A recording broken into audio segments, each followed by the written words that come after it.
কেন এত কাঁদাও? আমি তো একটু ভালো থাকার জন্য তোমাকে বেছে নিয়েছিলাম। তোমাকে ভুলে যাওয়ার সাহস নেই, ধরে রাখার অধিকার নেই। তোমাকে শুধু ভালোবাসি, কারণ ভালোবাসায় অনুমতির প্রয়োজন নেই। হাজার কষ্টের মাঝেও যদি কেউ তার ভালোবাসার মানুষকে মনে রাখতে পারে, তাহলে সে মানুষটি তাকে সত্যিকার অর্থে ভালোবাসে, তাকে কখনো ভুলতে পারে না। নিজেকে প্রমাণ করার জন্য সবসময় চিৎকার করার প্রয়োজন হয় না, কখনো কখনো চুপ থেকেও প্রমাণ করা যায়। ছেড়ে দিলে যদি সে ভালো থাকে, তবে তাকে ছেড়ে দাও, কারণ ভালো রাখার নামই ভালোবাসা। যখন একা থাকার অভ্যাস হয়ে যায়, ঠিক তখনই সৃষ্টিকর্তা কিছু মানুষের সন্ধান দেন। যখন তাদেরকে নিয়ে ভালো থাকার অভ্যাস হয়ে যায়, ঠিক তখনই আবার একা হয়ে যেতে হয়। প্রিয়জন তো তারাই যারা মৃত্যুর পর কবরের পাশে গিয়ে একটু সময় দিবে। কষ্টগুলো যদি বৃষ্টি হয়ে ঝরে যেত, তবে জীবনটা বৃষ্টি শেষে মেঘহীন ওই নীল আকাশটার মতোই সুন্দর হতো।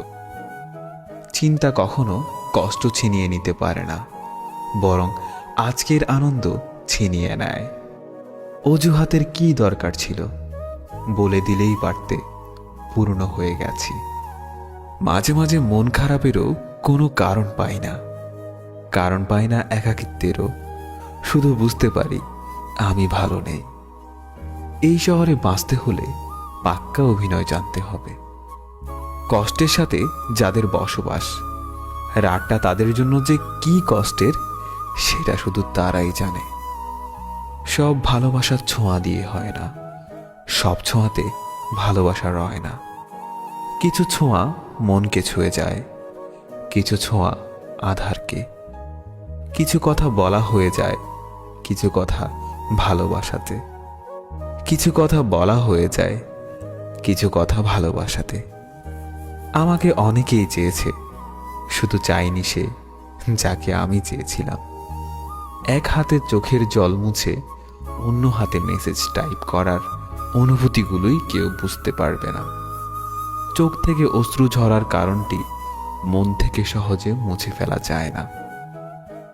বিদায় জিনিসটাই কষ্টকর, হোক সেটা ক্ষণিকের অথবা চিরতরে। সারাদিন কষ্টগুলো বুকের মাঝে চেপে রাখলেও রাতে যেন কোনোভাবেই ঠেকানো যায় না। বুক ফেটে কষ্টগুলো বের না হলেও চোখ দিয়ে বের হয়ে আসে অশ্রু।